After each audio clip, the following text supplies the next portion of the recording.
من الكوتي انديفيديوال محمد، من الناحيه الفرديه كاين هناك لاعبين، كاين هناك لابات الاكزيست، لكن محمد هنا شفنا في هذه المباراه ما كانتش جرينتا من الجانب القوه البدنيه. شفنا المنتخب المغربي اكثر حضورا فوق ارضيه الميدان. من الناحيه التقنيه الفريق المغربي محمد كان يفعل ما يشاء فوق ارضيه الميدان. شفنا كانت فيه ضربه جزاء ايضا مشكوك فيها لم يصفرها الحكم. كانت فيه ضربه جزاء محمد، انا نشوف باللي قاس رجل اللاعب، لو يعني اعطوا لهم هذيك ضربه الجزاء كان هناك الفار، كان قادر الحكم يروح للفار. منتخب اليوم المغربي ظهر بمستوى عالي وظهر بمستوى حقيقي. اقول لما نشوف المستوى منذ بدايه المنافسه اقول كان منتظر يعني الخساره، وكان منتظر الخروج هذا امام المنتخب تاع اليوم. تاكد اليوم يا عماد، تاكد باننا لم يقتلنا احد. نحن من اهدرنا دماء حقوقنا على مذبح الكسل، ليس لاننا انهزمنا امام المغرب. لمدربي هذه الفئه لمكونين على مستوى المديريه الفنيه ياخذوهم عينه في المستقبل. مباراه المغرب لان الخساره راح تعطيك فرصه باش تشوف الاخطاء تاعك، يعني خيبه ورا خيبه. لو نعود الى الموسم الماضي يعني ونمشي نقول لك اقصاء من كاس افريقيا، اقصاء من كاس العالم، اقصاء لفئه اقل من 20 سنه، اقصاء لفئه اقل من 23 سنه، خساره في كاس الشان في النهائي، عدم تاهل المنتخب الوطني الى الاولمبياد وكاس افريقيا. يعني تشوف تعثرات متتاليه في كل الفئات وفي كل الاصناف. يعني هذا إن دل على شيء يدل على عدم ما كاش عمل اولا قاعدي، ما فيش استراتيجيه واضحه. عدنا إلى الخيبات والانكسارات والانتكاسات والإقصاءات والهزائم والخروج المبكر من كل الدورات. لذلك حتى هذا الحل الترقيعي يجب أن نغض الطرف عنه وأن نبحث عن حلول هي في الأصل مبدأ التكوين. مش يقولوا ملاعب، هناك مساحات يدرب فيها الفئات الشبانية، هناك حجم ساعي. ما نوع المنافسات اللي هم يلعبوها الفئات العمرية؟ كاين منافسات، كاين منافسه اللي تقدر يلتقي بها لاعبين شباب. زيد السياسات منتهجه منذ 10 سنوات و15 سنه. ربما هذا ما يعطيك ايحاء بانه الفارق واضح بين المنتخب الوطني والمنتخبات التي لعبنا شوف عماد، في الدور.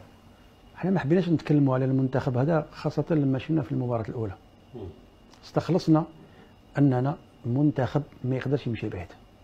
حتى في المباراه الاولى، في المباراه الاولى نعم، في المباراه الاولى ما حبيناش نتكلموا. اليوم لازم نتكلموا. انا لما قلت لك ان السياسات منذ 15 سنه و10 سنوات هي ربما لحقنا لهذا الفشل. هذا فاشل بكل المقاييس، لانه عماد لو تشوف الفئه اقل من 20 سنه، الفئه اقل من 23 سنه، ما نتكلمش على فريق المنتخب الاول، نتكلم لك على الفئات العمريه.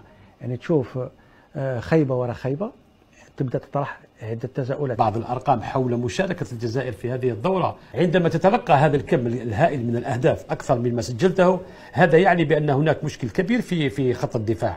تخيل في منظومه التكوين يقول لك المختصون بان اسهل، ربما مصطفى يعي هذا المنطق، اسهل شيء في المراكز الثلاث في التكوين هو المدافع.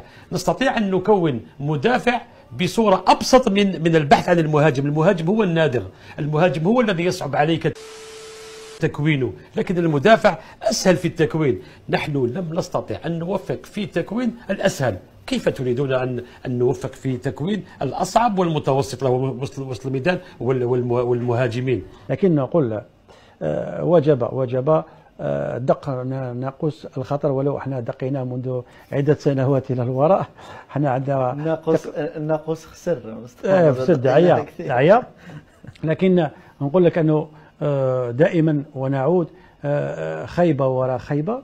يعني بعض الاحيان نقول المشكلة ربما في السياسات، المشكلة في التكوين، المشكلة في انتقاء اللاعبين، مشكلة وضع سياسات حقيقية لوصول بالفرق ولا بوصول هذه الفئات العمرية إلى مستوى عالي، المشكلة في نظام المنافسات في الفئات العمرية، المشكلة في انتقاء اللاعبين. نتكلم على أكاديمية الفاف، أكاديمية باراد، أكاديمية كذا كذا، أكاديمية كذا، لكن وراهم النتائج، وراهم النتائج.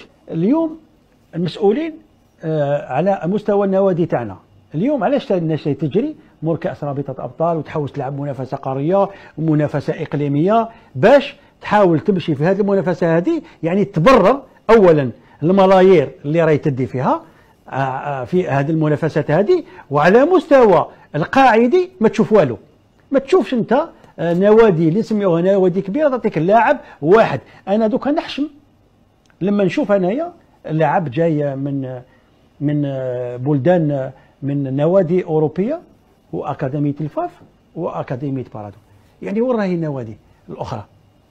ما محلها من الاعراب. ألف مبروك على المنتخب المغربي، تريون مبروك، تأهل وفوز كبير، وهنا يثبت لك العلو الكعب ديال المنتخبات الشبابيه المغربيه واللاعب المغربي في تطوره، وان شاء الله باذن الله نتمنى لهم اللقب. هذا الا منتوج لانتاج للمسار الجيد ديال الجامعه المغربيه والطريقه اللي راهم خدامين بها والطريقه الحسنه اللي راهم خدامين بها في التكوين. ولكن المنتخب المغربي والكره المغربيه في تحسن كبير، سيرتو في الفئات العمريه هذه.